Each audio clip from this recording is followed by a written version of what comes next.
Come and watch till the end. Ben Willis, a boring art student, dates Susie until he breaks up with her. Ben compares the split to a car crash.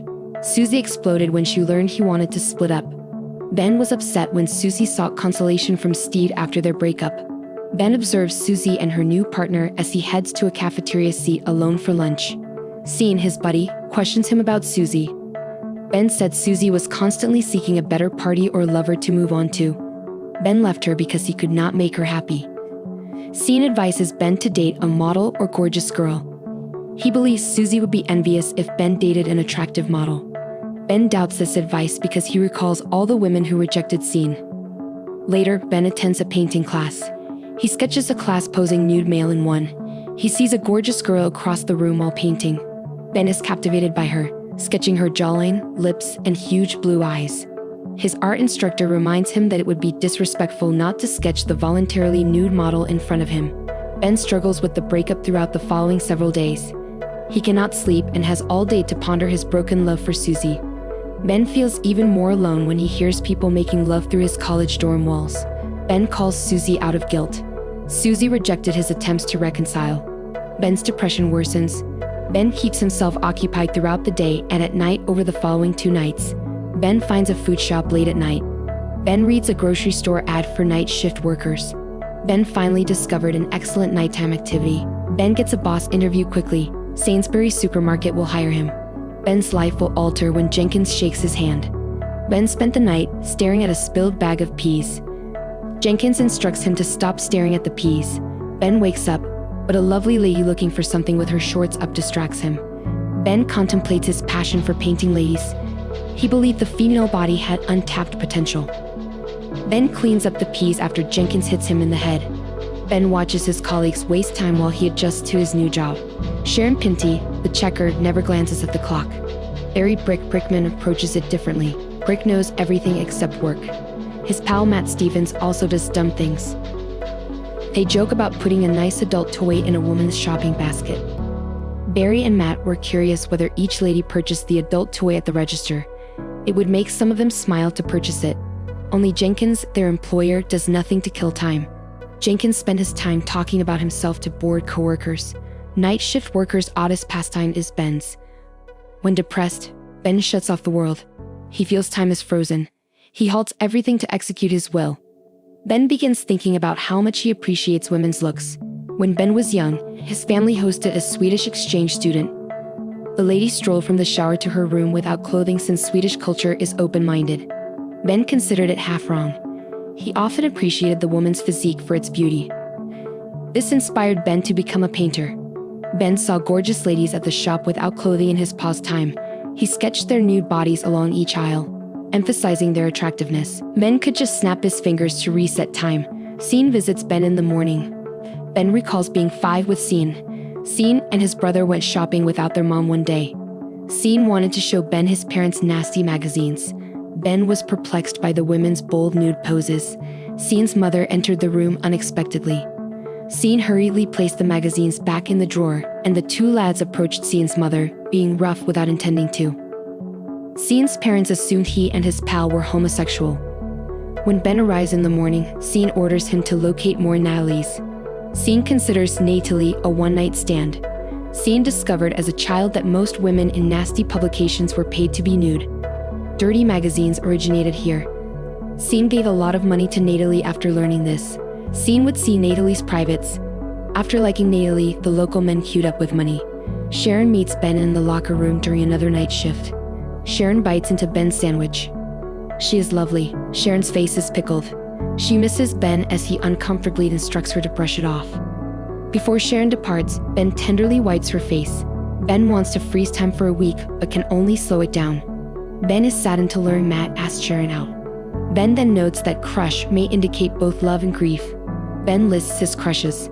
His favorite was Tanya Green. Tanya suffered a grade school accident that cast her left arm.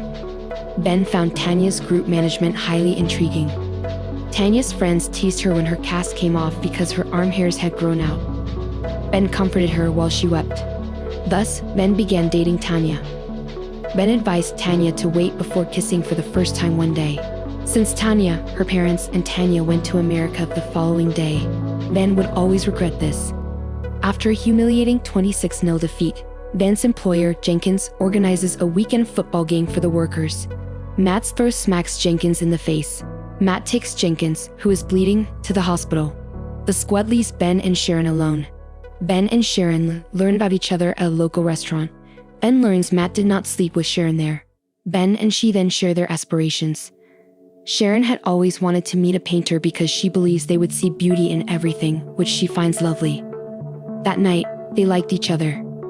Ben uncomfortably kisses Sharon on the cheek while walking her home. Jenkins announces a birthday celebration the next day, inviting everyone. Sharon invites Ben to be her party date, and Ben is delighted. Ben gets a stripper at his birthday party as a surprise from Jenkins. Ben will drive Sean to the party if Sean helps him. Sean hires a stripper at a bar with Ben. Ben just thought of Sharon while there. He imagines Sharon in the dark corner with just a shining pole to guide her. Sharon dances around the pole and stares at Ben in a tight black dress. Ben's mesmerized. Sharon asks Ben the night before the party whether he will attend with her. Sharon kisses Ben upon acceptance. That kiss was the only thing that put Ben to sleep.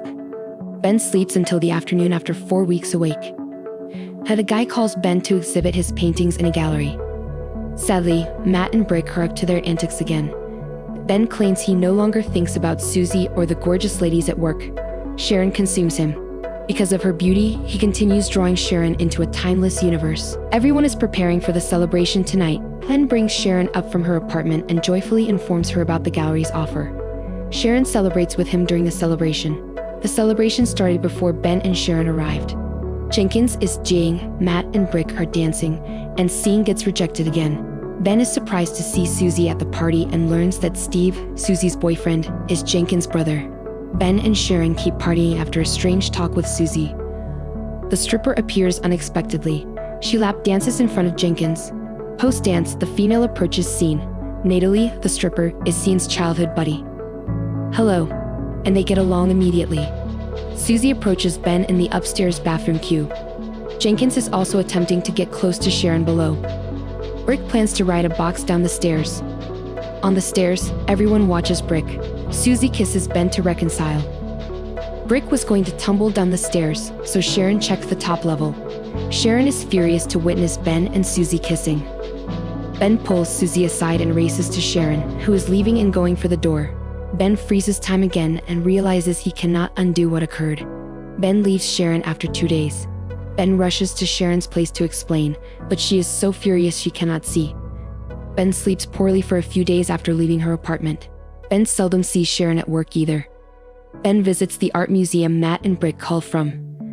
He realizes he has been duped when the art business owner denies a meeting. Before leaving, the owner notices Ben's Sharon doodles. Ben gets a gallery night when the owner is intrigued. Sharon is invited to Ben's A Frozen Second art display. She visits the exhibition despite being upset with Ben. That night, she is astonished to see all the art about her. Hundreds of drawings depict her.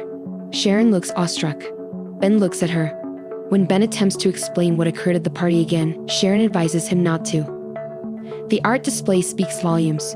After kissing Sharon, time freezes again, but Ben and Sharon may move in the frozen world. Sharon and Ben walk through 1,000 snowflakes. The lovers kiss again in timelessness. Ben thinks about how love is always there if you seek it and how sometimes you have to pause or you could miss it. The end. Hi sexy, come and watch till the end. Titan International's 400,000-gallon Palacios, Texas oil leak damaged the Gulf Stream and a local fishing village. Fishing is impossible since the local fish are deformed and worthless. Since fishing is their major industry, this is awful. Many unemployed fishermen clean the water on their boats. This harmed Sharko, a former boater. A dispersant blast from an aircraft caused him to dizzy and fall off his boat while cleaning it.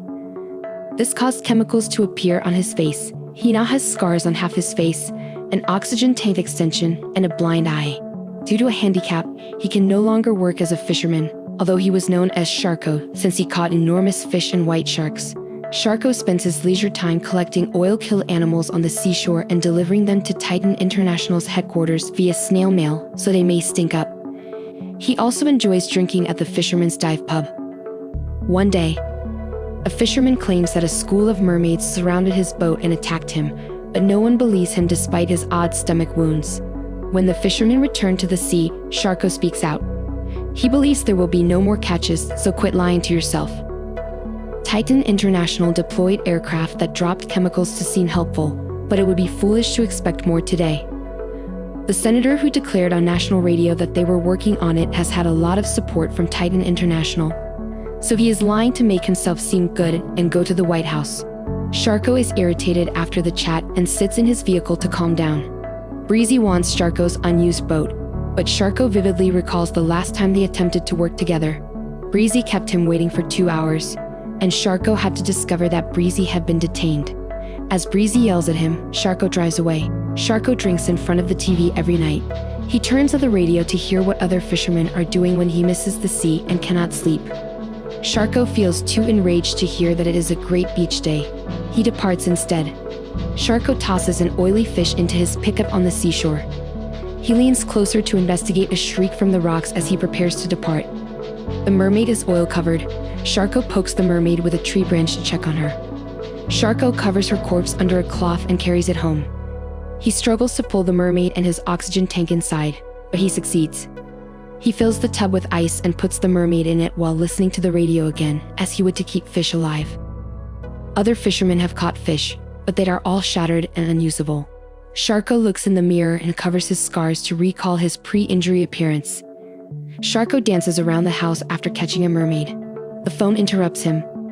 Another lawyer wants to help him sue Titan International. Sharko hangs up immediately because he does not want to repeat his sorrow for money, and no trial would restore him to his previous life. Sharko hears a peculiar sound from the restroom while drinking and watching TV in the evening. He discovers the mermaid alive and struggling to escape the tarp.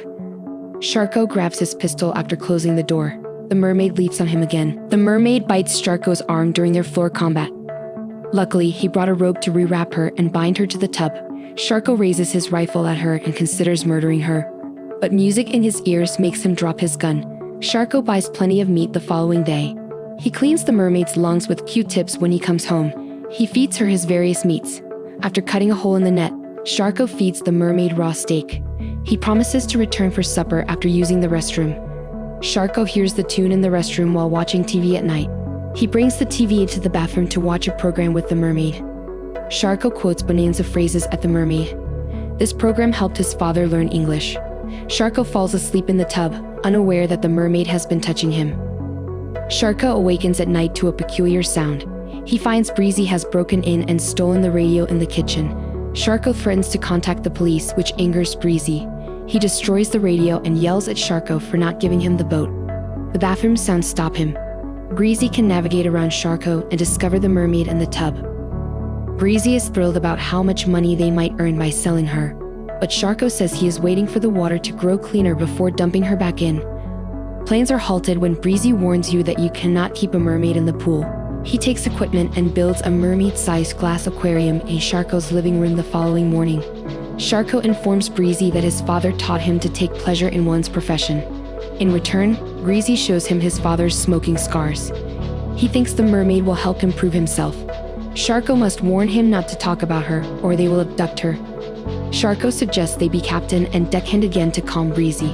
After the last rejection, Breezy is unsure, but Sharko informs him that he has always been harsh on him as a boss because he treats him like a son, as his father taught him. Breezy believes Sharko and is pleased to have a new father figure. Sharko fills the glass aquarium with water and drops the mermaid in after Breezy departs. She loves swimming again. Sharko prepares their evening meal. Since he loves the mermaid, he adds flowers and music. Sharko feeds the mermaid a raw steak and sits in front of the tank to eat while telling her about his dad. Due to Texas anti-immigrant policies, he struggled to obtain a job.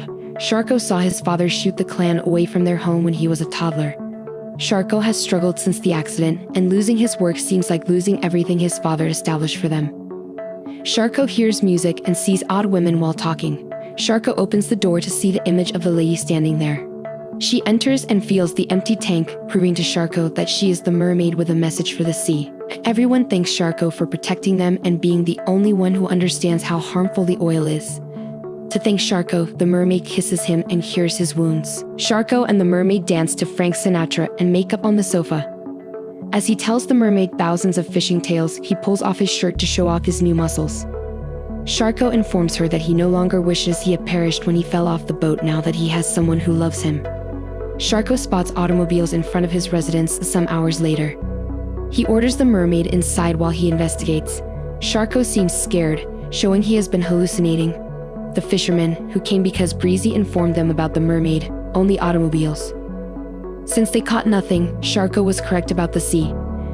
They believe Sharko should capture the mermaid as a Groot to sell her and earn food again. Sharko fires the earth to frighten them away when his no fails. He repeats that he is the Water King and threatens to shoot them all. Fearful fishermen depart. Sharko returns to the tank where the mermaid is swimming. Her music still drives him wild, and he can still hear her concern in his thoughts. Sharko promises the mermaid they will always be together and invites her to swim. Sharko imagines them diving into the sea together at the beach as he climbs the ladder to the tank. He climbed the staircase and leaped into the tank, where the mermaid caught and ate him. The end. See you later, sexy. Hi, sexy. Come and watch till the end. Was a soldier on duty in Kenya when he got a word that a group of armed men had taken over a building. Apparently, it was also a delicate hostage situation. Ray knew it was going to be dangerous, but he didn't let that stop him from getting the job done. He stood by the door while his squad mates took cover behind him. Then suddenly chaos broke loose. The bad guys inside started shooting at them through the door. The officer in charge gave Ray an order: hold off on the breach.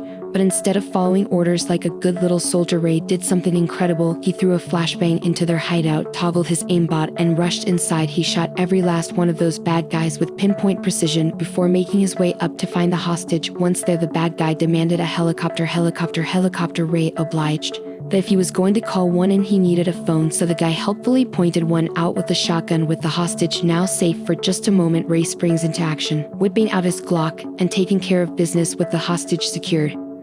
Ray looks down and finds he is wounded. Darn, and he almost got the no damage taken achievement too. When Ray came home from his mission, he was ready to see his wife and told his fellow soldiers that right there was what they were fighting for. Yes, his wife specifically, and he was ready to embrace her.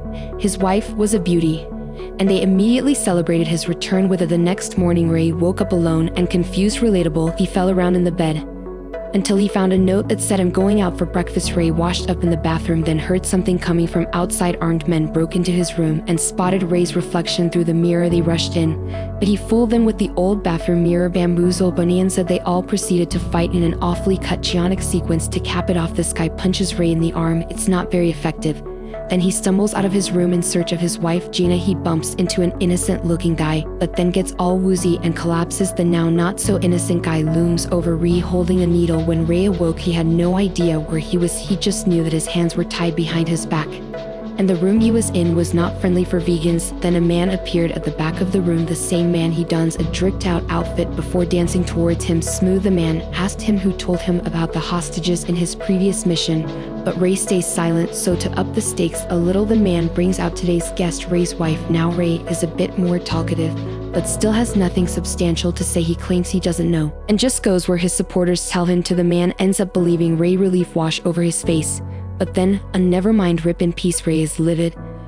But then he too goes to sleep forever until he wakes up again in a futuristic lab. Ray's eyes fluttered open, and he was overwhelmed with the unnecessary but cool lighting scheme of the room. He spots a woman, and her chest is more eye-catching than the usual variety. Later, Ray fully comes to and is visited by Dr. Emil Harding, and his assistant is the woman he already met, Katie. The doctor breaks the news Ray died, but they brought him back to suffer more in the land of the living. He doesn't believe it for a second, but when asked what his name is, he can't even remember. Dr. Emil is giving Ray a tour of the facility. Here, they create robotic tech for the military, like bionic limbs and exoskeletons. He gestures to a room full of machines that look like they belong in a laboratory from a sci-fi movie. Oh wait, Dr. Harding states that Ray is the greatest creation yet. Then he cuts Ray's hand with his cable, but only to demonstrate the remarkable capabilities of the nanites inside him. Not gonna lie, he had us in the first half. Ray looks down at his hand in awe. The nanites move around like insects, working swiftly to repair his skin. Not so much as a scar is left behind, but his emotional damage is still hurting. Harding implores him to forget the past and consider the possibilities of the future. In his case, he lost his arm to cancer and with it his career in tennis, so he invented robo-arms instead, which is way cooler. Right after Harding takes Reddy to meet some other enhanced soldiers who are just as weird as he is. One of them has bionic eyes on his chest, and the other has bionic legs that help him run really fast. And of course there's Katie, who can breathe through a hole in her chest. Weird flex. But okay, instead of feeling inspired by all this, Ray comments that they're all a bunch of wounded soldiers, damaged goods. He goes up to his room to sleep and has nightmares about his wife. The memories are slowly coming back. Ray wakes up and decides to channel his frustration into something productive. He goes to the gym to blow off some steam, but instead of punching a bag, he punches through it. He's pretty proud of this new ability, but then realizes that he can't really use it effectively in a boxing match because you kill the other guy. So instead he tries out his new power on a concrete column, using it as a punching bag. The concrete begins cracking under the force of his blows. So Ray busts out some more combos that doesn't look very safe. Ray finishes with a fantastic set of curls for the females. And just on cue, Katie swims next to him and does underwater karate, which looks nice but is not really useful in fighting. After drinking, a low pulsing sound fills the room. Katie grimly stares at a device on the wall, and Ree starts having vivid flashbacks of his wife and starts speaking the same words he did when he lost her. He snaps out of it, but now he knows what he needs to do: escape the facility and seek revenge on Martin X, the man who clapped his wife. But Dr. Harding would not let him.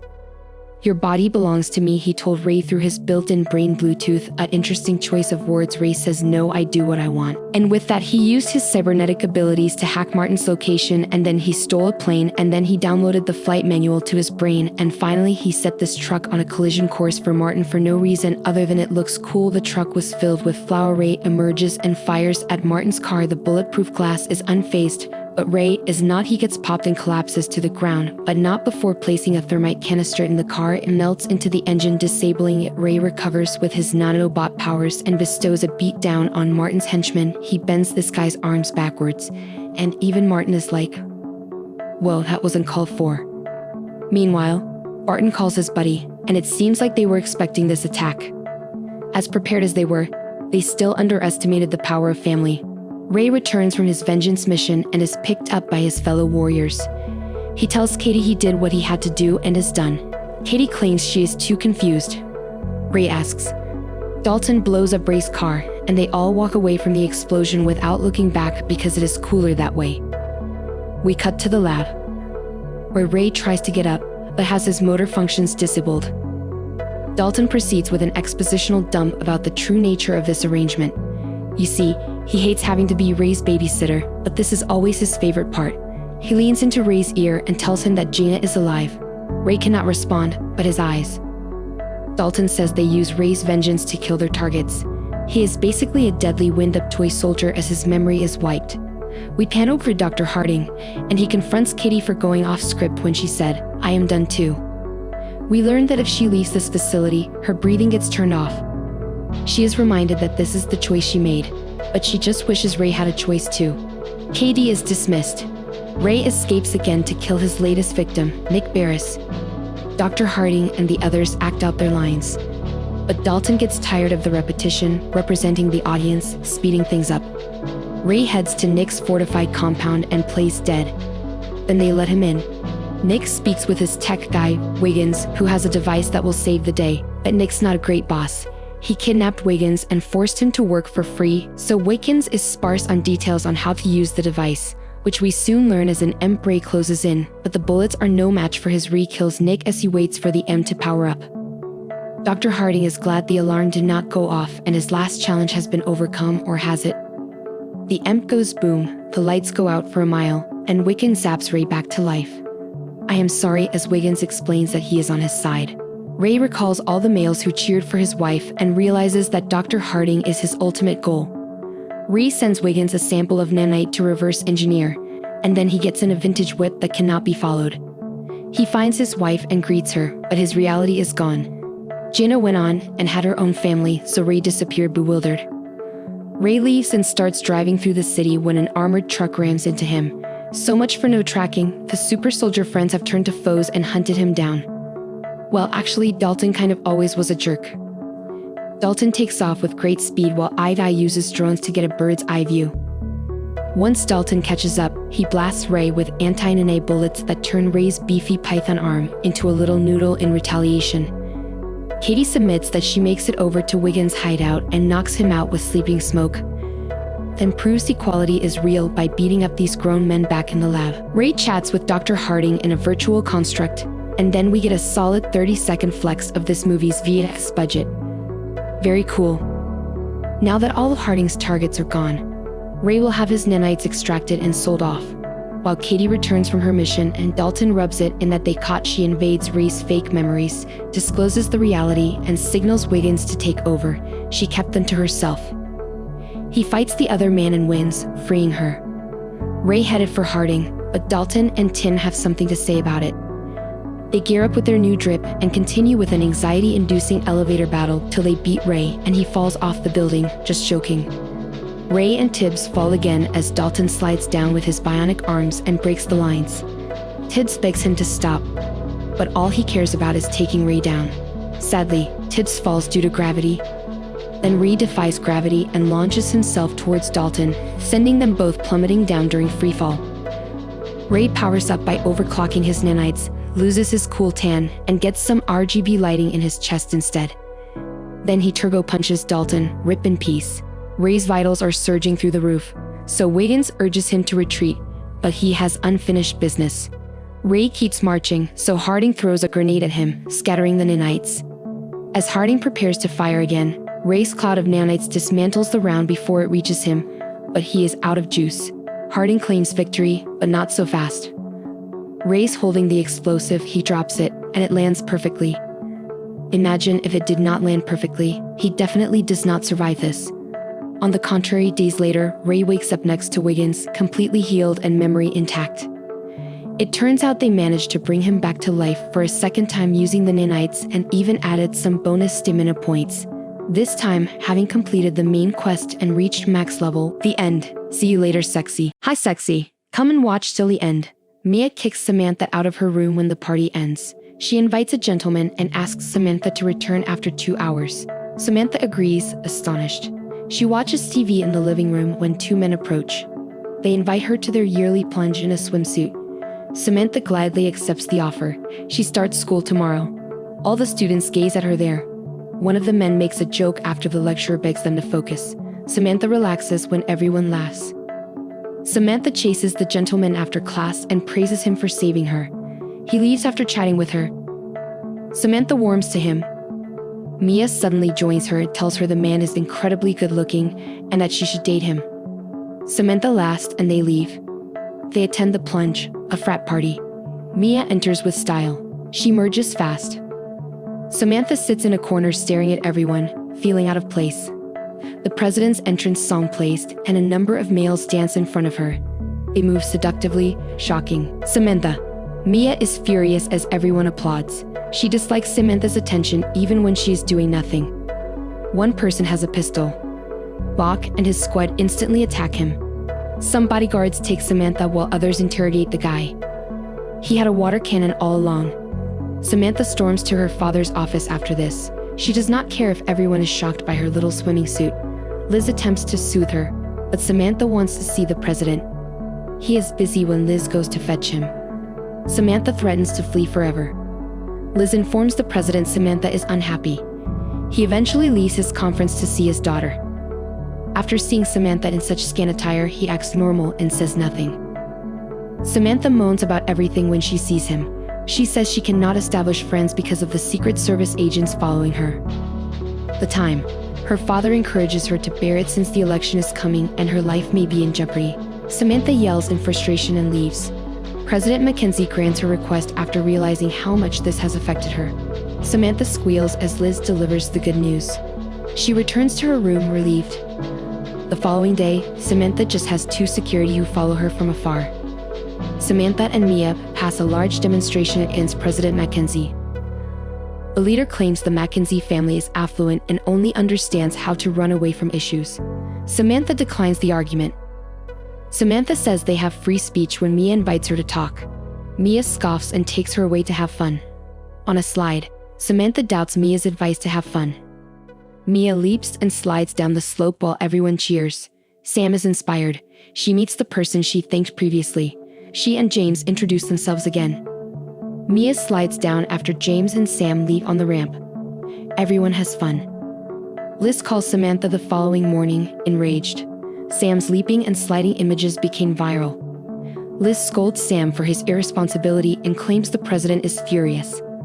After hearing that, Mia rolls her eyes and urges Sam to hang up, but Sam persists on talking to her father.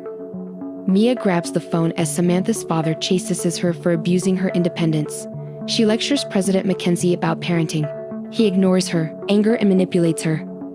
Mia is thrilled when he appreciates her charisma. She hangs up smiling pleased. After Samantha laughs, Mia says the president is excellent at his job. Reporters question Sam the following day. Protesters yell at her too. While Samantha flees upstairs, Bach and Dylan struggle to keep the media away. She knocks on the door and begs Mia to allow her in, but receives no answer. Desperate, she goes into the RD's room and sees James.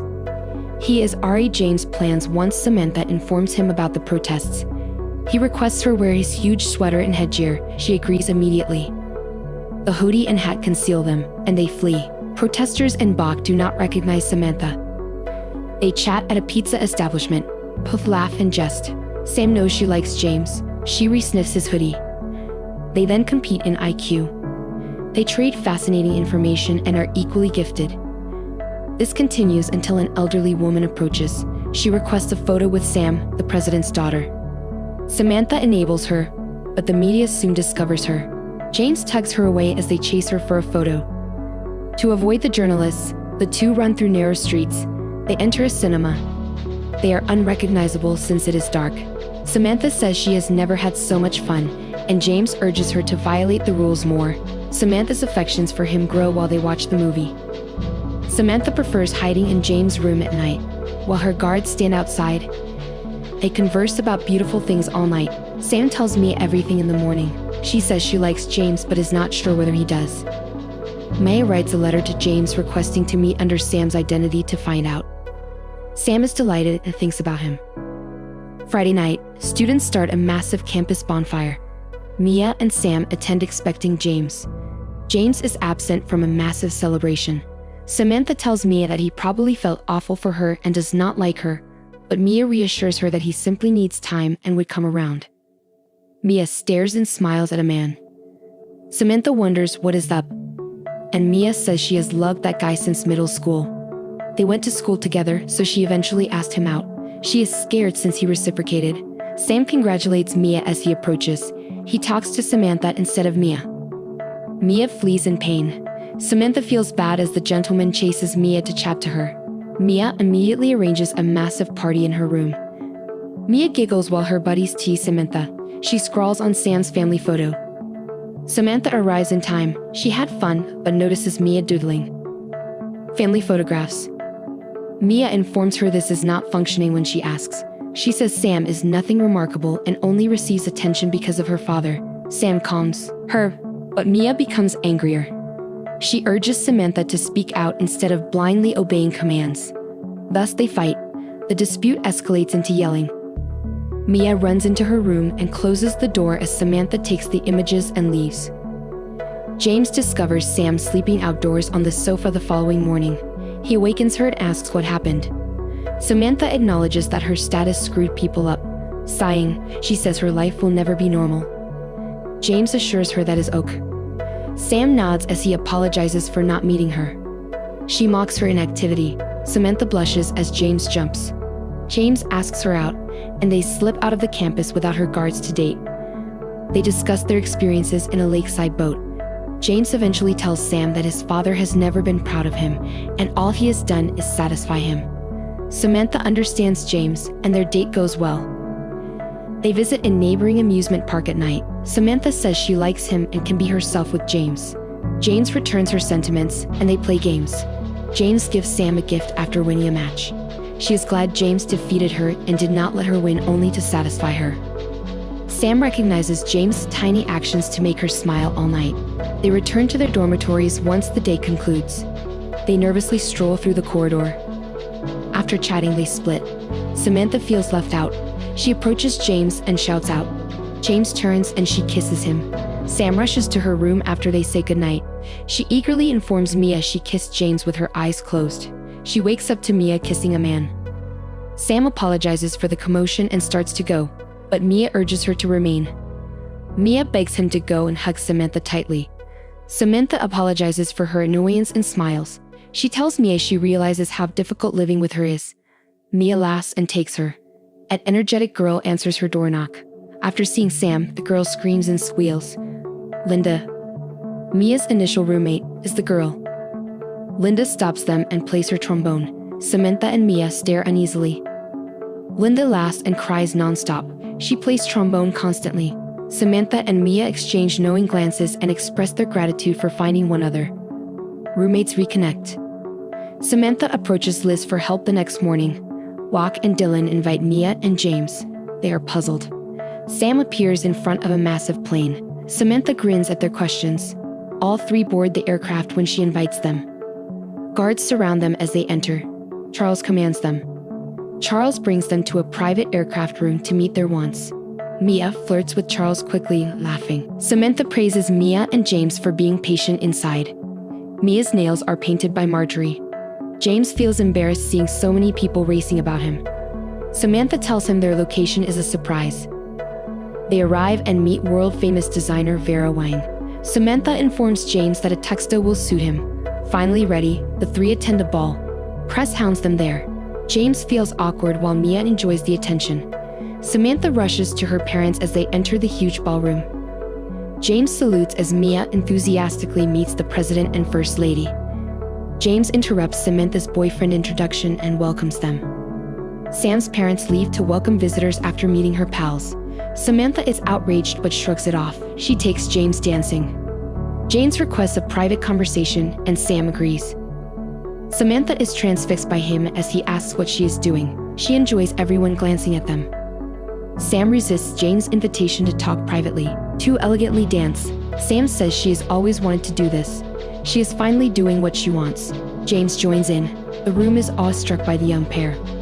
President Mackenzie then speaks on stage. Party starts with clapping. Dancing and joy ensue. Even James appears more relaxed. Mia likes her date. Sam answers press inquiries at the conclusion, but demonstrators attack her. A huge automobile smashes dangerously near to her, causing mayhem. James grabs Sam and dashes inside the ballroom. He drives her to a hidden chamber with a vehicle. James informs Samantha that they have already abducted Mia. Help her. James grabs his walkie-talkie and puts her in the vehicle. At that moment, Samantha understands everything was a lie. James was only a covert agent. She is heartbroken because everything she thought was normal was phony. Finally led home, her dad wonders whether she is alright. Samantha had enough. She attacks him, saying she feels ashamed for being so stupid and clueless. President Mackenzie apologizes, saying he did everything to protect her. He informs her that he receives hundreds of threats against her every day and cannot let anything happen to his daughter. Sam cries. As her father urges her not to worry, she cries. If she wants, he will remove James. Samantha cares for James but is frustrated because no one has been honest with her. She does not want him fired. She tells her father James can remain. Samantha returns home, unhappy. Mia awaits her. She tells her everything, even how no one has loved her for being Samantha, not the president's daughter. James likes her, Mia says. He loved her despite working. Samantha considers it dumb and says James did that to persuade her. Mia's idea follows. To make James jealous, she suggests Sam date someone else. If he does, people will know he really likes Sam. Samantha acts normal the next day. She is not upset. James, like her guardians, stands close to her. James praises Samantha for not firing him after he deceived her as she eats lunch. Sam nods dismissively. James says he regrets tricking her, but Sam puts on her earbuds and insists everything is okay. She then does everything to make him envious. He watches Samantha go on many dates. She attempts to demonstrate James she is unaffected. She meets a man in a provocative attire one night. She becomes drunk and flirts with her date. James asks Bach and Dylan to take her, but they refuse. Samantha then dances madly on a table. Mia senses Sam's mental state and begs Bach to remove her. James feels irritated when they do nothing. He strikes the cheerleader and takes Samantha. He rejects Sam's pleas to put her down. James encourages her to behave when she says she no longer trusts him. He wants to work correctly. James assures her she is not like this after the catastrophe makes him furious. His Sam was not her. Samantha says she is alone. James brings her to her dorm without responding. He kisses her forehead and puts her on the bed before departing. Samantha hates this. She scolds him for acting. She says he can stop lying. James tells her she is great and leaves, but Sam stops him. She says he harmed her deeply. James expresses himself. He says he has nothing for her. He says that she is not his. Samantha rolls her eyes and wonders what would have happened if she had been an average girl. Samantha continues asking James, who evades. He says he would have liked her if she were an average girl. She never will be. James says he cannot help liking her. This response stuns Samantha. Reporters crowd Sam's dorm the following morning. She received non-stop calls from Liz after her dance on the table became viral.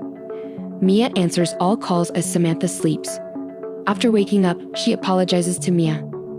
Mia praises her crazy dancing and offers her the phone. Liz chases Samantha when she answers the phone. The president refuses to talk to her father. He refuses to speak to her. Multiple Sam and James news stories circulate.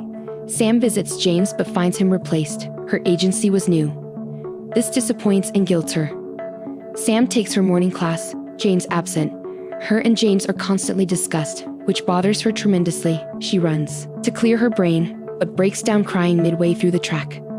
Her condition saddens the guardians. Sam comes home to discover her mother seated on her bed. Her mother informs her that her little table dance definitely swayed the voting and attempts to explain that Sam always needs to act with elegance and class since that is their life. Sam protests, but her mother shuts her off. She says she will not quarrel or fight. The First Lady orders Sam to quit college immediately and join the campaign. Sam had no option but to agree. She returns home and tries to appear normal, but it is not. Her parents no longer talk to her, and their pleasant activities are gone. She joins the campaign and pretends they are the ideal family. After Samantha leaves college, James is furious. His recklessness jeopardizes his employment, so a board of officers questions him. They insult him and question why he should keep his job.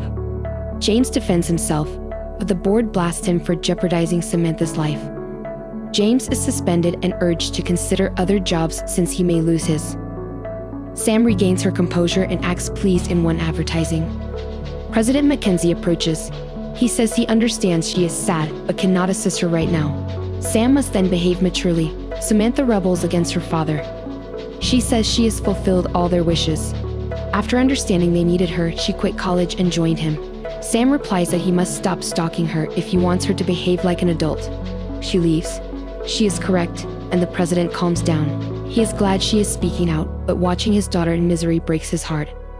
After being suspended, James drives home as the president and First Lady finally campaign on stage. He is obsessed with Sam. The president thinks over his daughter's words at home. She is usually around him, but no one's asked her what she wants. After that, he pays more attention to Sam and sometimes seeks her opinion. He brings her a chocolate cake, and they eat it together. Sam asks her dad to check on James. After agreeing, the president asks her whether she loves him. Samantha grins and says she loves being herself with him. She assured him she could enjoy him without worrying about her reputation. Samantha's dad pays attention. Sam says she loves James, and her father grins. Sam's father wins re-election. Everyone applauds this good news. A massive Mackenzie family celebration is held. Samantha and President Mackenzie dance. Mia stands with her lover. She encourages Sam with music. Samantha tells her father she loves and feels at home with him while dancing. Emotional, her father kisses her cheeks. Samantha notices James behind her as he twirls her. He is in uniform again, shocking her. President Mackenzie leads James to the ballroom center and leaves. James approaches Samantha and clutches her waist. James dismisses Samantha's protests. He dances with her. Sam becomes free, and they forget everything else. Dance all night and find serenity. Liz and Bach grin. James apologizes for everything and gives her a key after the dance. He says the key will take her on her next vacation. Samantha is puzzled but accepts and says goodbye. James bids farewell and she leaves. Samantha flees the ballroom but regrets her error. James realizes he loves Sam at that moment. They chase each other. James initiates a passionate kiss as they stand face to face. Sam kisses back, and they get entangled. James guards President Mackenzie. Samantha departs after requesting that he take care of her father.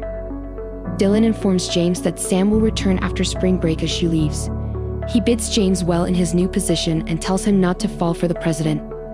Samantha contemplates James as she leaves the ballroom. She sees a little automobile ahead.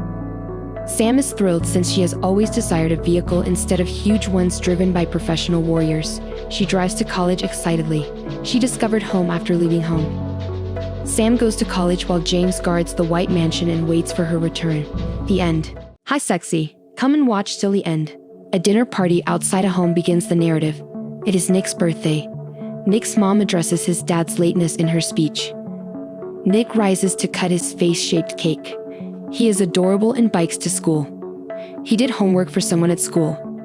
After handing the man the assignment, his girlfriend creeps up on him and asks if he can come to a party tomorrow night, but he claims he will be busy. Two men and a female attempt to acquire money from this person who owes them. Pete, Nick's closest friend, was scratched. Nick advises Pete to stand up for himself. Nick defends Pete when he claims he can't. He repays Pete and whispers, "He said, 'You are so broken, dude,' to Annie." Annie caught him after a few seconds. After punching him in the face, they wait to see the principal and have a chat. She tells him he is not better than her since he sells essays.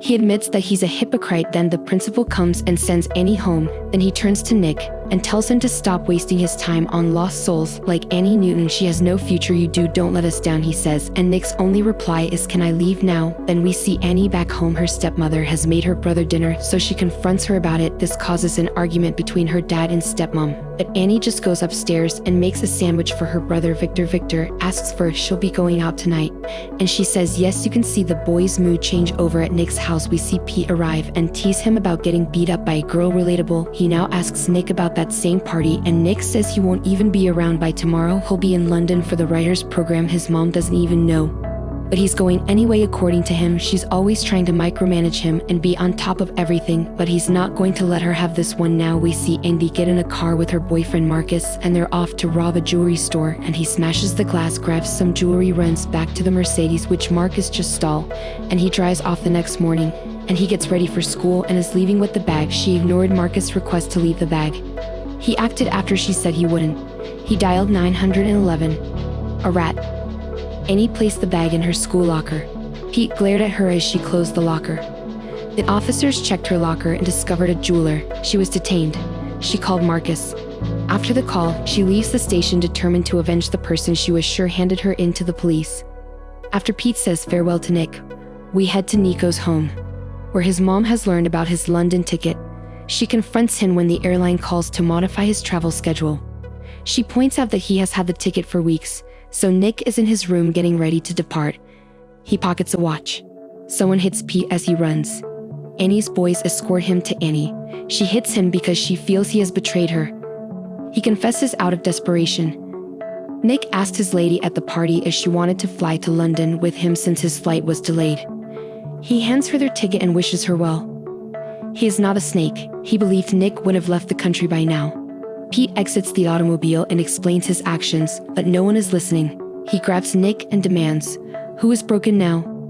"You are," Nick says. Nick has balls. They bury him after a couple more blows and a heavy kick to the face kill him. Nick's watch slips unnoticed. Before, Pete was forgivable. He informs Marcus. She says she applauded the man who sold her out, and he has a shotgun mark on his face because he knows it was not him. He is now wondering why she came to him knowing he was on parole. "Annie, why'd you come here?" he asked and sent her away. She feels betrayed. "Wait till you find out that he is the one who sold you out." She smashes some stuff in his workshop, gives him an ironic kiss, and leaves. Then, early the next morning, we see her burning her clothes from last night. You will not believe what we see next. Nick, he walks out of the woods looking clean and fresh, walks to school and sits in class, but no one can see him because he is invisible and relatable, so even though he is sitting right there, can hear everything they are saying. They use that opportunity to say some things about him, including his girl, who calls him pretentious and says he is always trying to make himself feel important. Then he shouts out to his mom. He can hear her talking to the detectives about him, but she cannot hear him. He is running home now. On his way, he clambers into someone in the school hallway, gets hit by a car, and gets run over by a truck. But nothing really happens in real life. He gets home and sees detectives all around his house doing everything to find him. He tries to put his mother out of her misery by telling her he is dead. But of course she can't. The romp is on the roof, questioning what she was doing last night, and Nick is there to monitor her lies. But he also finds out that Annie slapped him because she felt he ratted her out and pushes her off the roof, which does not work. The detectives take a search party out to the woods where Nick's body was dumped, and Annie calls Pete and tells him to be there. Nick hears that and gets visibly sick. He's in his room now, and he can see his mom come in and go through his stuff. She's reading a poem he wrote, and he's reading along with her. His pet bird joins him in Invisible Paradise. He holds it in his hands, and after some seconds it disappears. As a revelation for him, he says, "I'm alive," and he runs straight to where his body was dumped. He's trying to get the search party to find him, but he's not having much luck with the humans. The dog, however, first seemed like he could see Nick, but he turned away at the last second. The dog helped find Nick's watch, though now Peter's reporting to Annie and the rest of the gang. He feels they'll soon be found out, so he says he'll go to report to the police, and he tells him if he reports he goes to jail too. Meanwhile, Nick is there listening to everything, and he now sneaks back into her house, and she's trying to pack up her stuff and run away. Victor wakes up and begs if she will go forever like mom. He cries. This guy softens her rock-hard exterior. She wisely advises Victor not to be like her. She leaves when her dad instructs her to, but she promises to return and clap for her younger brother if something happens to him. Choppers and an ambulance join the woodland hunt. Nick has 2 or 3 days left, according to a specialist. Nick's torso and fingers move, proving he is alive. The cop Brian goes to speak with Marcus and asks him if he was with Annie on Tuesday night, to which he replies yes. He then asks him if he was with her the night before when she robbed the jewelry store, to which he replies no. Brian knows Marcus has been on parole for 8 months, but he does not stress that too much. He drops his card and tells Marcus to call him if he sees Annie because he wants to talk to her about a missing person. Nick is yelling at his mom and shaking her, spilling everything on the table and slamming a chair through the window, but none of it really occurs. His mom begins sobbing and yelling Nick's name a few minutes later. Marcus grabs Pete in the downpour and places a pistol to his chest. Marcus lies to Pete about the cops pursuing him. He shows Pete where the corpse was placed in the woods. The following day, Marcus attempts to fool Annie into going to a spot to clap her, but she uses something and phones Pete to go instead. She refused to wake up for Nick. Detective Kate pursued Pete. Pete is on the bridge with the 2 men as Annie watches from a distance, but Marcus arrives from behind her and places a pistol in her back, taking her to the bridge where the rest of the guys are and telling Pete to go home. He rushes home, happy to be asked. Marcus says they have to move fast because Pete has a tail, and he is correct. But the police are already here, and Ethan takes a shotgun for Marcus and points it at the officers, but they are surrounded now. But Annie has one heck of a survivor and climbs out and escapes. Peter Parker would be very proud while she is running away. Nick screams, "Will catch you, Annie." And it seems like she heard him because she turns around and yells something, so Nick goes, "She heard me." She goes to a club and sells a ring that belonged to Marcus to some guy. After he pays her, she decides to stay back and do a little dancing. She takes off her hoodie and beanie and is now doing the signature white woman dance while Nick is just watching her the next day. Yet she leaves. She sneaks into school at night to place money for Victor in her locker. Nick tells her he is dying and she is the only one who can rescue him. He yells her name in her brain and she turns around but sees no one. She is unhappy, so Nick does not look while she showers. Harry will be ghostly and oversleeping or not sleeping at all. Well, now that we visit Annie and Nick's home, she is going through his old photographs and becoming sentimental. Nick is happy as his corpse decays in that pit. But Nick's mom destroys any romanticism, and he hurries out of the home and directly towards the woods to where they dump Nick's body and Viola. The body is not there. Nick tells Annie that someone moved his body and asks her to thank them. She sees the substances she found with Pete days earlier and realizes that Pete was here, so she goes after Pete at school. Pete tells her that Nick did not even rat her out in the first place, and he confesses that he and Marcus moved the body.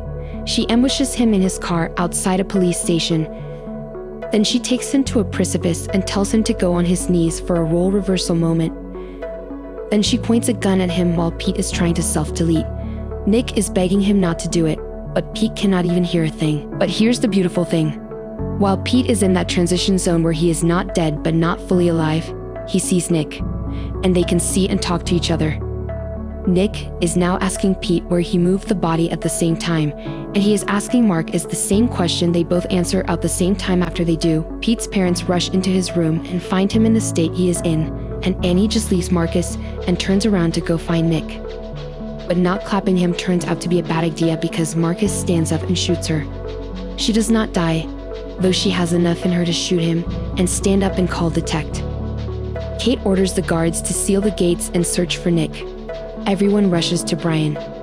They hurry him into an ambulance as Annie watches. She gets into her vehicle and blacks out while bleeding.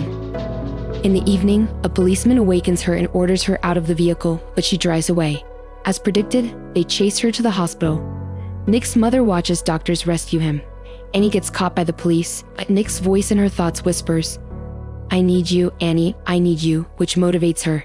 She accelerates past the police barrier. She takes her turn after parking the automobile. Naturally, the hospital where his body is being operated on, Nick's mother says you have nerve when she sees her.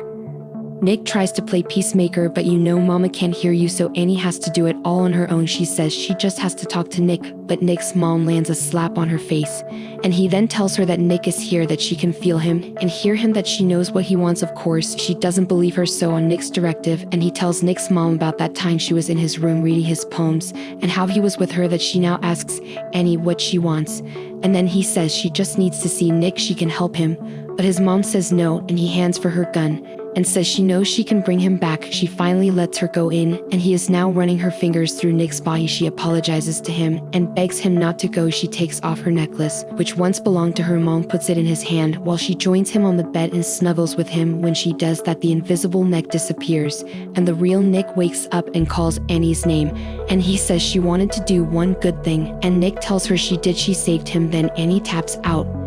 Then we see Victor playing with a toy plane, and Nick shows up and has a conversation with him. Victor says his sister died, and Nick says they should send her a message.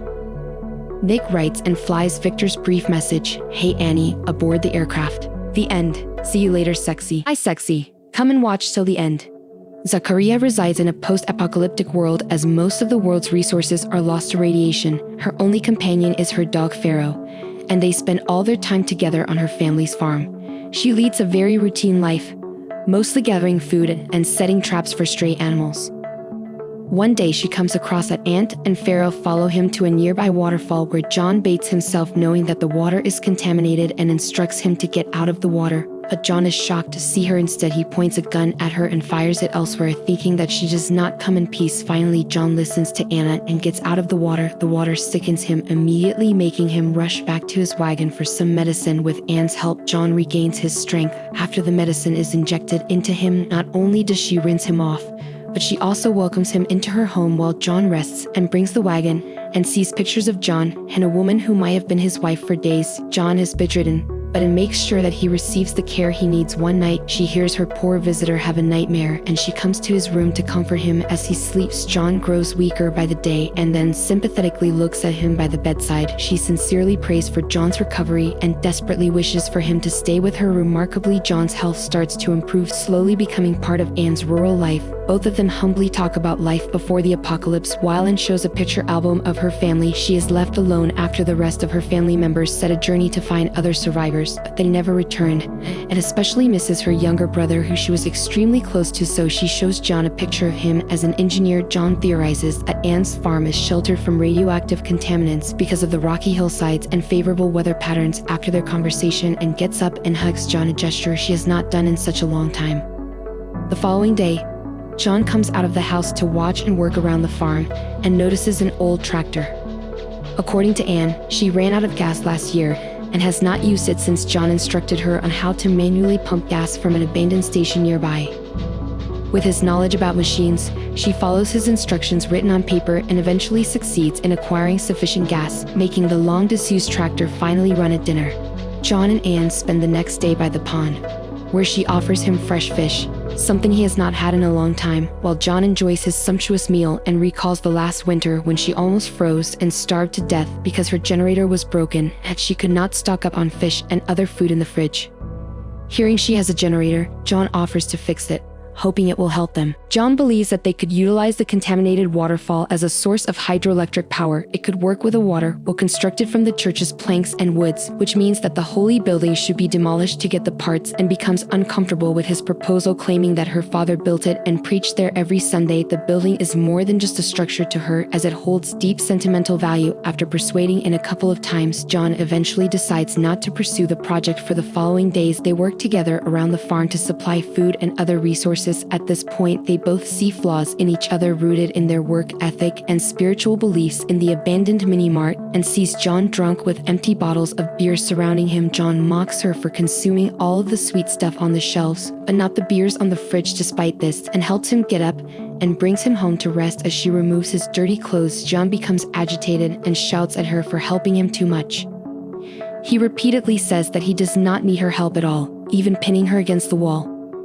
Anne's timid nature is shaken, as she has never interacted with behavior like John's in the past, making her walk out of the room fearfully, realizing that he is at fault. John offers his sincere apology in the morning, which Anne accepts willingly. They continue to work together as if nothing happened the night before. At dinner, Anne surprises John with a bottle of wine, which they share. After a couple of glasses, both of them become tipsy and dance together in the living room. The moment becomes gradually intimate, which leads to their very first kiss. John and Anne head upstairs and arrive on the verge of engaging in a sensual relationship, but he hesitates because he thinks being intimate with Anne will completely change things between them, but does not change the fact that he likes her. He also adds that they need more time to get to know each other before cuddling in the same bed. On a regular day of monitoring the farm, she notices changes in her traps, and Pharaoh is more excited when Caleb shares that he walked 50 miles from a mine in search of food and other resources. He is welcomed on the farm, but John says he has to camp outside for the time being as he picks up radiation along the way. Anne's kind nature could not stand leading anyone outside while she enjoyed the comforts of her home, so she invited Caleb inside, and they shared a meal and told stories about the horrors of the apocalypse. John says that before arriving at the farm, he found a sickly teenager covered in dirt and tried to take care of him, but his body was too weak. The boy begged him to kill him out of mercy, which he did. Caleb shares a traumatic experience inside the mine he was trapped in during his first week, where he saw multiple men kill each other due to their terrible conditions. After the meal, John gives Caleb a tour of the house. John sits with Anne at the table and reveals that the boy he killed is Anne's lost brother. Anne is speechless and cannot look him in the eye as she fights back tears over the shocking news. The next day, John and Caleb go turkey hunting. While walking around, Caleb stresses his spiritual connection with Anne and recommends a light-hearted wager in her favor, which John does not like because of his serious and logical attitude. Caleb is more laid back and easygoing. Both of them walk to the nearby waterfall, where John explains the canceled project about the water wheel that could be a power source. Over dinner, Caleb brings up the water wheel project, which John feels uncomfortable with. She explains that the building holds a place in her heart, but she's now open to rebuilding something else. John tells him that she does not have to push through with the water whether she isn't ready yet, pressured by Caleb's remarks, and gives a go signal on tearing the church down for materials. The next day, work commences on the water wheel project as they gather wood from the sacred building. Slowly, the building becomes a structure until there is nothing left of it but a distant memory of Anne's father while working on it.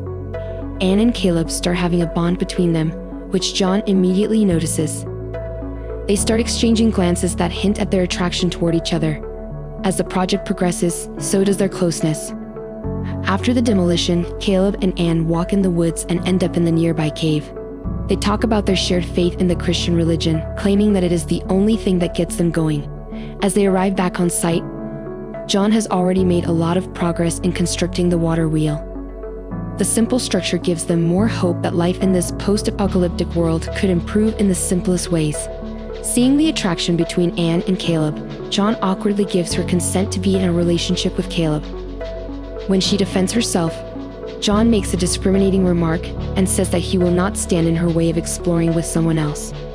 His words of unsolicited advice thrown off, making her walk out of the room. All three of them spend the next days constructing the water while around the contaminated waterfall. After remarkable progress, they hold a celebratory dinner as a big break from their accomplishment. After a couple of drinks, they decide to plunge into the pond where they continue to have fun. When it becomes too cold, they decide to return to the house and end the night. Not long after, John tearfully expresses his love for Anne, which she finds difficult to believe. She holds hands with the intoxicated John on the way home and guides him as he passes out in bed, and hears Caleb still awake in his room from the hallway, so she walks toward it hoping that he would notice. Caleb expectantly opens the door and welcomes her inside before they make love. After days of exchanging flirty looks, at daybreak, the tension grows in the once peaceful household because of the unofficial love triangle. As Caleb makes his way to the porch to sit with Anne, John immediately gets an idea of what happened the night before. Later, John and Caleb finish the water wheel structure and move the flume into place above the waterfall. While John is in charge of keeping the ropes in place, Caleb does the riskier job of securing the flume, and the project turns out well, making them smile and forget their rivalry for a moment. While cramped in a hazmat suit, Caleb slips during the rope-assisted climb, but John pulls him up just in time as he gathers the ropes for safekeeping. Caleb slips on the mossy surface again, but John pulls him again, but John stops the pull, and the two men intently lock eyes while Caleb still teeters on the edge of the cliff. Right after, John returns to the house alone, where apologizes for making their relationship unclear.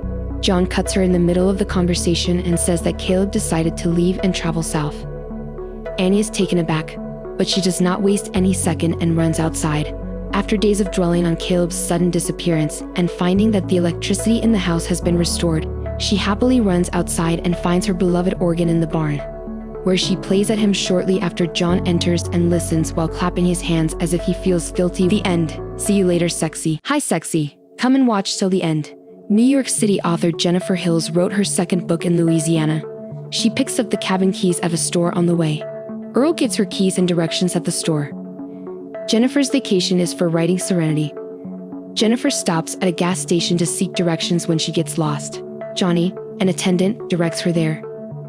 Jennifer accidentally presses her panic button, scaring Johnny. His buddies Andy and Stanley giggle as he spills a pail of fluid. Johnny looks embarrassed as Jennifer drives off.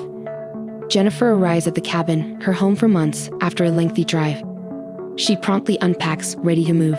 After days of book writing, Jennifer rests by the lake the next day. She ignores strange sounds. The sounds return, making her nervous. Jennifer checks the shed across the way and discovers only poison vials. She washes her clothing after spilling her drink. An unknown individual is surreptitiously filming her half naked. The next day, she runs into the woods and finds an abandoned cottage. Jennifer peeks inside out of curiosity. She keeps going because nothing interests her. She calls Matthew, a plumber, after finding her sink and toilet blocked at home. He stutters due to mental illness. Jennifer kisses Matthew after he restores her bathroom. Shy Matthew flushes and hurries out. Andy, Stanley, and Johnny like killing birds in the woods. Stanley, who loves randomness, records the savagery. Matthew comes shortly after and tells the group about Jennifer kissing him. Johnny doubts him, but Stanley proves it by presenting a video of her in underpants. Jennifer is concerned by the scary home sounds at night. She discovers just a dead bird outside her door. She sees the group picture on her laptop when she returns inside. She is horrified until she realizes they are inside.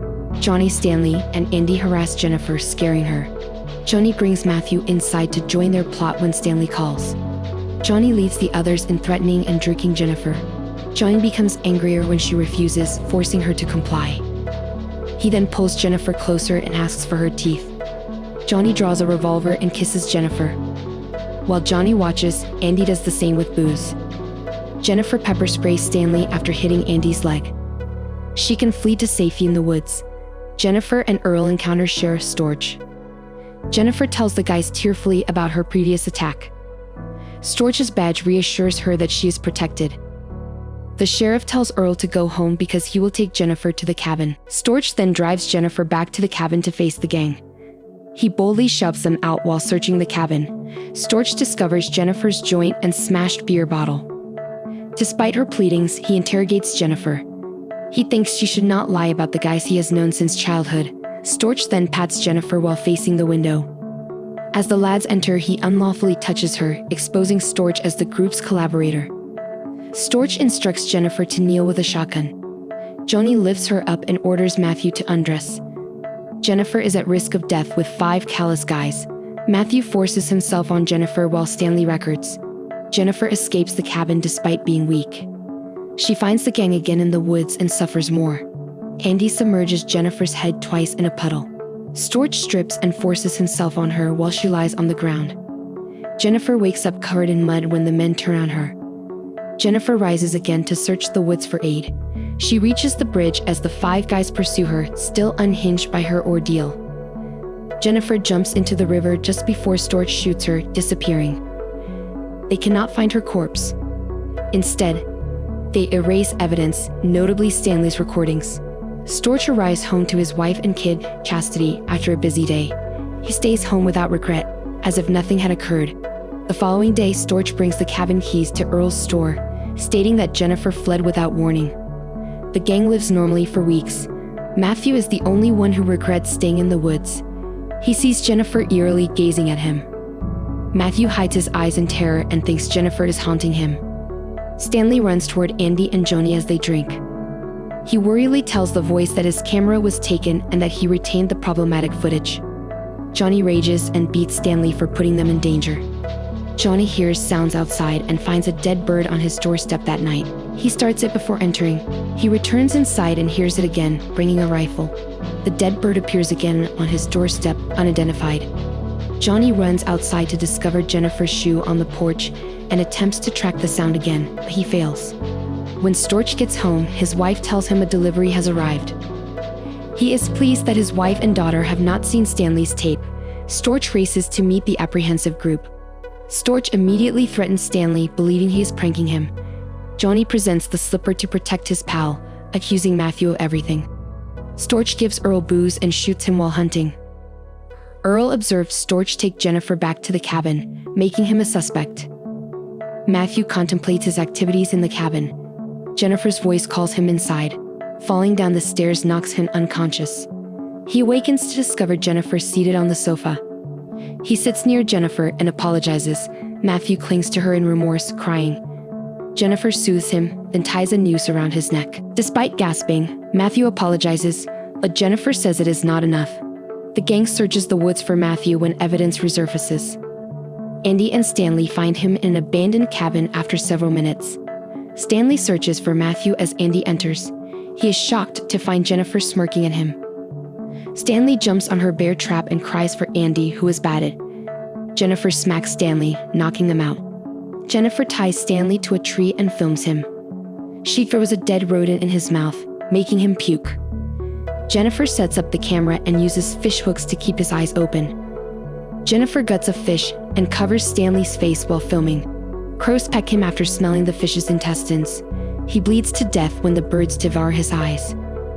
Andy wakes up bound to planks above a bathtub in the rundown cabin.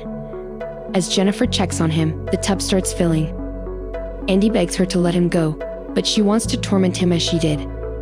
Jennifer repeatedly submerges his head in water before adding lye and removing a board. Andy must struggle to keep upright but falls into the water. Andy's face burns, killing him. The next day, Jennifer visits Johnny's petrol station. She assaults him in a short skirt. She returns him to the cottage to wreak havoc. Johnny awakens naked, bound to the ceiling. Jennifer rips out his teeth with pliers, revealing his faults. Jennifer puts a pistol to Johnny's lips, as he did to her. He laughs, agitating Jennifer. She chops Johnny's privates with hedge clippers and puts them in his mouth. He dies screaming. Jennifer's last objective is Storch. The sheriff's family calls to say Chastity's instructor is at their house. Jennifer's phone greeting stuns Storch. He rushes home to see Chastity and Jennifer. Storch enters an empty playground without his daughter. He panics and goes back to the patrol vehicle, where Jennifer knocks him out. He wakes up in the cabin with a weapon within him. Jennifer brazenly discusses how great Chastity is and how he might abuse a lady. She pushes the weapon further, bringing the sheriff unspeakable anguish. Jennifer says Matthew is alive but unconscious across the room. If Matthew moves, the trigger string around his wrist will murder both men. Jennifer rejects Storch's plea for his life. Jennifer leaves the cabin, unperturbed by his screams. Matthew awakens, asking Storch to calm him. However, Matthew's mental handicap prompts him to panic and accidentally shoot them. Outside, Jennifer celebrates her retribution. The end. See you later, sexy. Hi, sexy. Come and watch till the end. 6-year-old Jackson loves his friend. He gives her a marriage certificate to sign. He offers her 2 movie tickets to marry him if she rejects them.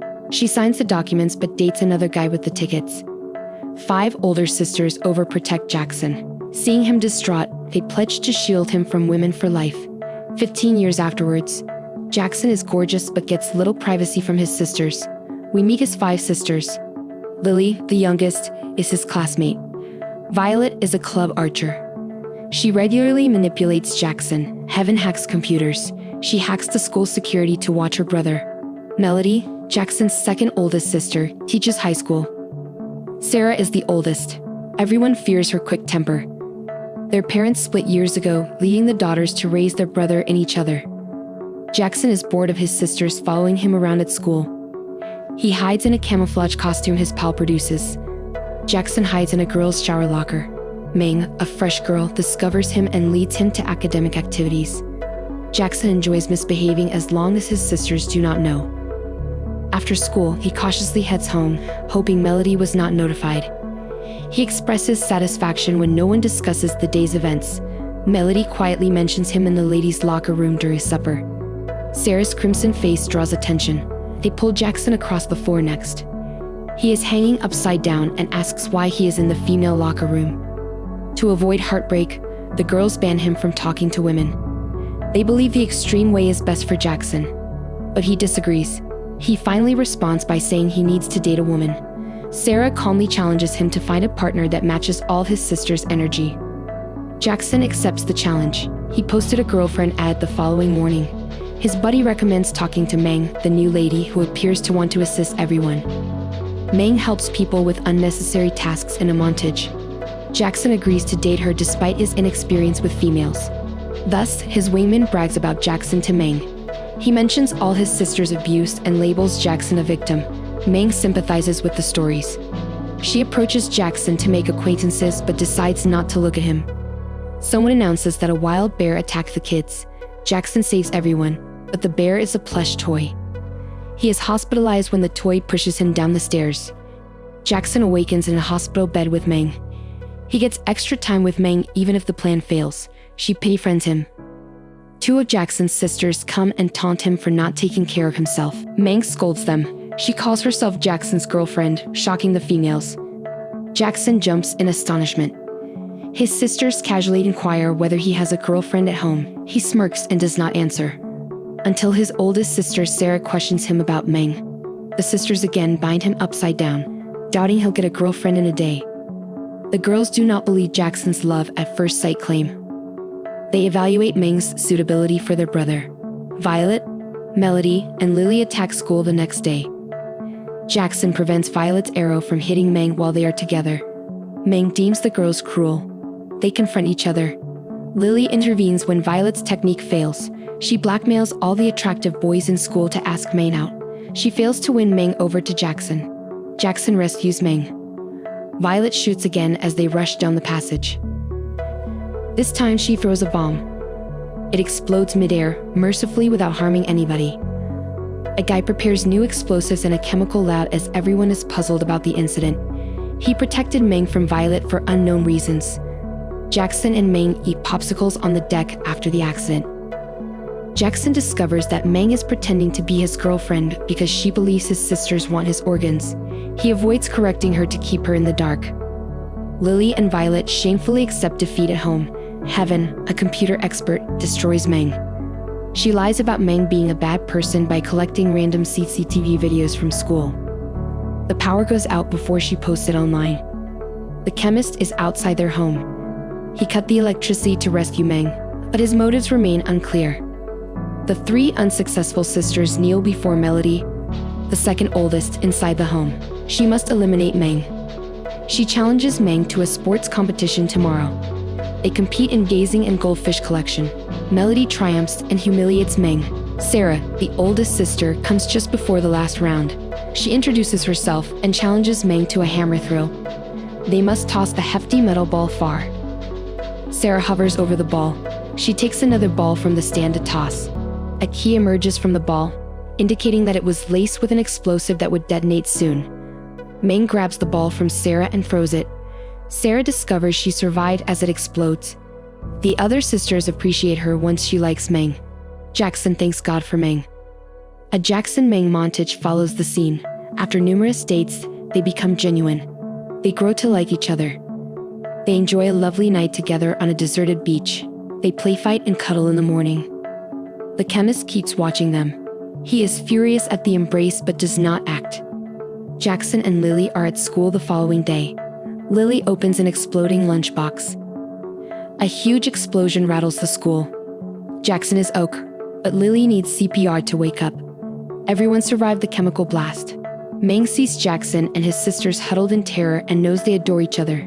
Jackson follows her away. Meng overlooks him and the fact that he might have perished sooner when they collide. Jackson does not ask her what is wrong. Meng has realized that Jackson and his sisters only began suffering after she started seeing him. She feels she brings bad luck and stays away. Jackson keeps calling her, but she ignores him. The town rained fiercely one night. Jackson watches the flood news at home. He last saw Meng at the school, waiting for the rain to cease. He runs to school and finds her stumbling in the rain. Jackson embraces her, imploring her to return to her regular self. But Meng unwillingly pulls him away. She wants him to remain away until she transfers schools again. A hurt all night, Jackson reigns. He hears someone coming from behind in the morning. He embraces Meng. The guy has been making bombs until now. He kidnaps Jackson. The school has a celebration that night. While Meng pouts, everyone enjoys the performance. Jackson's absence tensions the sisters. They locate his phone while pursuing him. A mysterious masked guy enters the stage after fireworks. He kidnapped Jackson and chained him to a rocket he promised would fly away. He says he has no friends and is invisible. When asked why he hates, he was obsessed with Meng. Despite saving her from Jackson's sisters, Meng adored only Jackson. Thus, he seeks vengeance on Jackson for stealing his only happiness. The sisters, Meng, and several of Jackson's pals struggle to stop the rocket. It ceases briefly after their victory. Jackson tells Meng he loves her before flying. He jumps and explodes. Meng stands next to a grave. She gives flowers and prays. Jackson rushes into the screen, showing he was only hurt in the last collision and his oak save for a broken hand. The long-dead Meng's mother is buried there. In the last scene, the sisters torment Jackson as usual. The end. See you later, sexy. Hi, sexy. Come and watch till the end. Dot is deaf and mute. Disability keeps her alone. Since her single father died, Dot's godmother's family has cared for her. Her new godsister, Nina, does not detest Dot since she has never had a sibling. Nina is renowned at school while Dot is an outcast. Nina and her cruel dancers mock Dot about her illness in the opening scene. The guidance director asks Dot to lunch after seeing this. Dot says no and flees to a school restroom stall, her favorite location. She feels protected and less lonely by herself. Nina grabs her in a fury to go home. Nina's mom, Olivia, encourages her to make Dot feel at home, but she does not care. She does not owe Dot anything since she did not take her in. Paul, Nina's dad, discovers Olivia asleep in the living room. She is depressed and an alcoholic. Because of her medications, Paul puts her to bed. When he returns to supper, the girls are uncomfortably silent. He proposes learning sign language for Dot to reduce stress, but Nina cuts him off and leaves. Nina and her pals discuss things again during lunch the following day. Michelle, Nina's friend, mocks her virginity and 17-year-old age. She can date any man, but she is shy. Dot plays piano in the school's vacant music room. She can still play since she practiced while she could hear. Famous Connor hears her play and falls in love. He stares at her until his buddy advises him to stop. Dot sees Nina again in the restroom. Nina forces her to wear lipstick. Just when Dot believes they should come closer, she glances in the mirror and sees Nina dab lipstick around her lips on purpose. Dot misses her father and cannot sleep. She walks outside for air and finds Nina's bedroom door open. She sees Nina and her father Paul in bed. She hurries to her room, disturbed by what she finds. The next day during supper, Nina begs her parents if she may stay at Michelle's. Olivia advises her to depart despite Paul's objections. Nina rubs her foot on Paul's leg beneath the table to persuade him to release her. Paul persists. She contacts Michelle after his silence indicates agreement. Olivia's constant disagreements annoy Paul. He fights briefly before leaving. When Olivia is alone, Dot writes a message asking to go to the movies. Dot accepts Paul's offer of a ride. Nina and her companions in the theater's middle row are alone. The others stop Connor from talking to Dot when he sees her alone. Nana sympathizes with her but behaves indifferently. Dot watches her fall while she shuts her ears to be deaf. She pauses when Dot looks down at her. Dot thinks about Nina all night. When Paul descends, she seems asleep. He strokes her hair and claims to be ill. He appears to realize he is hurting his daughter, yet he cannot stop. He took Dot in, hoping she would keep him out of Nina's room, but it did not work. Next, Dot plays the piano alone at home. Nina watches her play from the corridor after school unaware. Dot curses when a piano wire breaks. Nina gasps as she realizes Dot has been listening. She lies and claims she just got home. The next day, Nina meets Dot for lunch. Nana tells Dot about her father's secret moment. Dot looks confused at her. She is testing Dot, but she is calm. She claims she will murder Paul at night with Michelle's pistol before leaving. She still does not get Dot's attention, but she is worried she is speaking the truth. She plays piano in the music room to forget Nina. She sees Connor peering at her through the door again. He prevents her from leaving when she feels uncomfortable. He invites her out to work on lab research.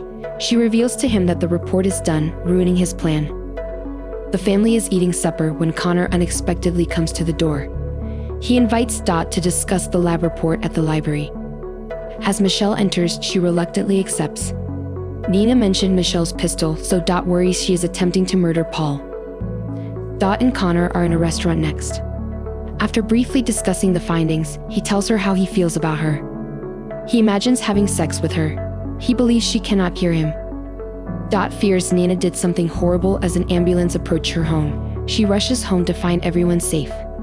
She then hears Paul undressing Nina. Dot damages a statue for Nina, who seems fed up with her dad. Paul retires to his room since the noise ends the thrill. Dot slips in and holds Nina as she falls asleep. Nina talks to Dot while ironing her cheerleading costume in the following scene. She burns a toy bear's face to prove she would murder Paul with the iron that night. Dot believes Nina is unaware of her hearing. Thus, she denies hearing her idea. Later, Nina and Michelle support the school basketball team. The coach benched Connor after a few minutes due to his poor play. Connor and Dot swim after the game. Connor talks about his sexual life, thinking she cannot hear him. Dot abruptly removes her top and makes love by the pool. Olivia advises Nina and Connor at home. She angers Paul by dressing her daughter like a harlot.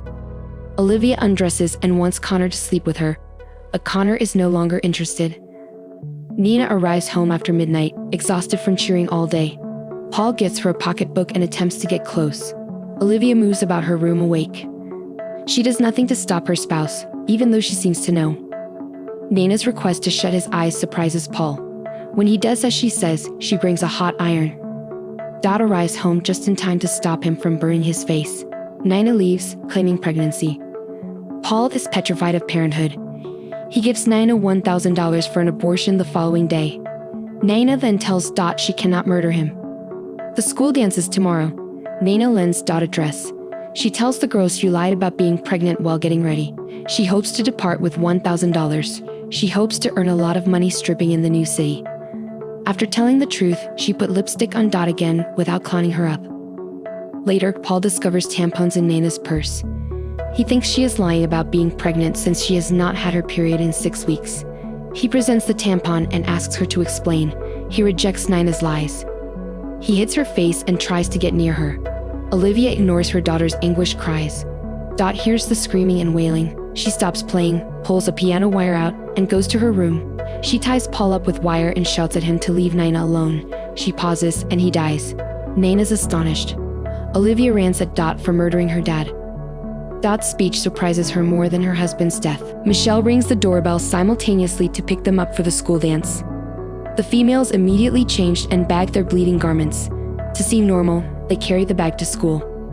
Dot dances with Connor at school, but she is distracted. She conceals the bag in the bathroom during the party. Olivia stares blankly at Paul's corpse in the bedroom. She was over him. Long time. She wishes she had saved her daughter from him. When Dot turns around, Connor is startled. She hears him. He also discovers that she knows everything unpleasant about him. She lied and invaded his privacy, so he believes she is insane. Dot apologizes, but is rebuffed. She concentrates on other things since she knows he will not give her a chance. She takes Nina from the lavatory to a nearby brook. They buried the garments in bag to dispose of the corpse later. Nina inquires about Dot's deafness. Dot claims she wanted to be like her deaf, silent father. The girls rush home and discover the ultimate surprise. Olivia is handcuffed as police surround their residence. Olivia tells them she murdered Paul. She apologizes to Nina too. Nina understands why she must apologize even if the police suspect she murdered her father. The girls watch as Oliva is driven away by the police in the last scene. The end. See you later, sexy. Hi, sexy. Come and watch till the end. A man sits in his pickup on a wet night. He puts away his wedding ring, lights a match, and gets out of the vehicle with a gas canister and a hammer, showing his anger. He frightens the insiders who hurry to help. Andy, her lawyer and closest friend, awakens Rachel from her sofa nap. He informs her that her soon-to-be ex-husband wants her home and they should protest. Rachel stops talking when her son instructs her to get dressed. Kyle and his uncle Fred are in the dining room, chatting with his elderly mother. The news is discussing the prior horrific incident, stating Fred and Kyle chat as Rachel searches for candy cane scissors. Fred's girlfriend joins them at the table and they discuss their money issues, notably the expense of nursing home care for their mother. Kyle and she depart in their ancient, broken-down automobile. They debated using the highway amid traffic. Even though her son claims they will be late, Mom takes the expressway. Her kid happily answers her husband's phone as she is driving.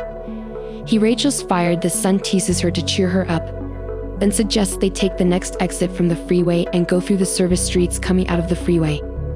They stop at a red light behind a gray pickup that does not move as the light changes, so she honks and drives around him on the next light. The man who set the house on fire pulls up next to their car and asks them to roll their windows down, which Kyle does. Rachel and the guy had an uncomfortable back and forth, with him belittling her and then apologizing, expecting her to do the same. When she snaps back, he becomes rattled and furious, telling her that she will learn what a terrible day truly means. Kyle is afraid and wants her to leave, but the guy follows them and cuts them off again. Rachel takes another route and gets Kyle to school late, calling Andy to meet her for breakfast in 20 minutes despite her low gas. Rachel stops at a gas station, sets the pump, and goes inside to get a few other things. When she goes to the cashier to pay, she sees the gray pickup parked behind her car. Worried, she tells the cashier and a guy standing in line next to her that the man in the pickup has been following her. After an argument, the guy says he'll walk her out and get his plates. As she fuels the tank and gets in the car, the guy tells her the man's plates. She drives off, and then the guy stays behind, telling the man and the pickup not to follow. Suddenly, the man rams him over into the street, and he gets hit by a second car while the pickup continues to chase after Rachel. She tries to lose him on the way, but they get stuck in a traffic jam again with him right behind her. He rams in her car over and over, but no one reacts. They start driving again, and Rachel can't find her phone to call for help. The man pulls up next to her and shows her that he has her phone. She drives off, causing an accident on the way and almost running over a woman. Thinking she has finally lost him, she pulls up into a parking lot to hide and calm her nerves. Meanwhile, Andy is waiting for Rachel in a diner, calling her but getting only voicemail. The man with a pickup walks in and heads straight for Andy. He lies to him and says he's an old friend of Rachel's. He then sits down and chats him up. They talk about scary experiences with road rage and about Rachel's divorce. The man is defending her soon-to-be ex-husband. Andy gets uncomfortable, so the man lies and says he could get Rachel on the phone. He tells him to try. He gives him his own phone. Back at the parking lot, Rachel is looking for her tablet when she suddenly hears a ringing. She finds a phone and picks it up, even though it's not her phone.